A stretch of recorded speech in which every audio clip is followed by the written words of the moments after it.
బ్రా తెలుగు రివ్యూ థియేటర్లో ఈ సినిమాని చూసిన తర్వాత నా ఫీలింగ్ ఏంటంటే నాకైతే సినిమా చాలా బాగా నచ్చింది.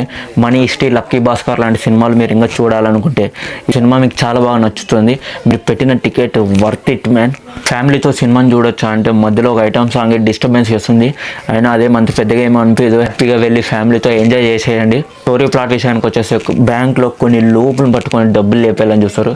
సో వీళ్ళు ఎంత సక్సెస్ఫుల్గా లేపారా లేదా అనేది మొత్తం మీరు సినిమాలో చూడండి. సత్యదేవి గారు యాక్టింగ్ అయితే నెక్స్ట్ లెవెల్. అసలు ఆయన ఈ సినిమాతో మంచి కంబ్యాక్ ఇచ్చారని చెప్పుకోవచ్చు.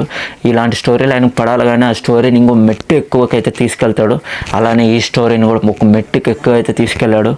డాలీ ధనుంజయ కన్నడ యాక్టర్, ఈ సినిమాలో విలన్గా చేశాడు. ఆయన కూడా చాలా బాగా చేశారు.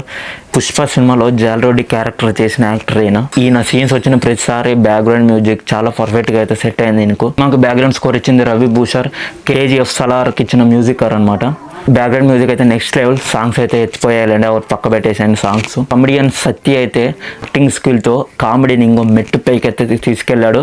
ఆయన యాక్టింగ్ చాలా బాగుంది. సునీల్ గారు కూడా మంచి రోల్ అయితే పడింది. ఓకే, పర్లేదు ఆయన రోల్ కూడా. ఇక ఫస్ట్ హాఫ్ మొత్తం మంచి ఎంగేజింగ్ కామెడీ ఇంట్రెస్టింగ్తో చాలా బాగా ముందుకెళ్ళిన సినిమా అయితే. ఇంటర్వెల్ టైంలో అరే ఏంటారు ఫస్ట్ హాఫ్ ఎంత బాగా పెట్టారు, సెకండ్ హాఫ్ ఏమైనా బొక్క వేసేస్తారా అనుకుంటూ థియేటర్లో పోయి మళ్ళీ కూర్చున్నాను. సెకండ్ హాఫ్ కూడా ఒక మెట్టు ఎక్కువే ఉంది, కానీ ఎక్కడ తగ్గని ఇవ్వలేదు. సినిమా అయితే సెకండ్ హాఫ్ కూడా చాలా బాగుంది. మంచి ట్విస్ట్లు, క్లైమాక్స్ ట్విస్ట్ కూడా చాలా బాగుంటుంది. కన్నడలో తెలుగులో అయితే సినిమా మంచి కలెక్షన్స్ అయితే కొట్టేస్తుంది.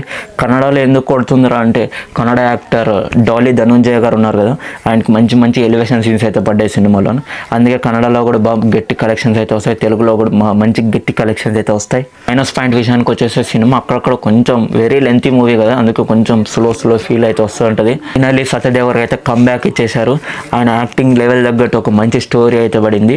ఇందులో ఉన్న ప్రతి క్యారెక్టర్ను డైరెక్టర్ అయితే బాగా యూస్ చేసుకున్నాడు. ఫైనలీ నేను ఏమంటున్నానంటే లక్కీ భాస్కర్, మనీ హిస్టరీ లాంటి స్టోరీస్ ఇంకా మీరు ఇంకా చూడాలనుకుంటే ఈ సినిమాకి వెళ్ళి చూడండి. Your ticket is worth it man. ఈ సినిమాకి నేను ఇచ్చే rating 4 diamonds. And bye see you guys. Next వీడియోతో మళ్ళీ కలుద్దాం.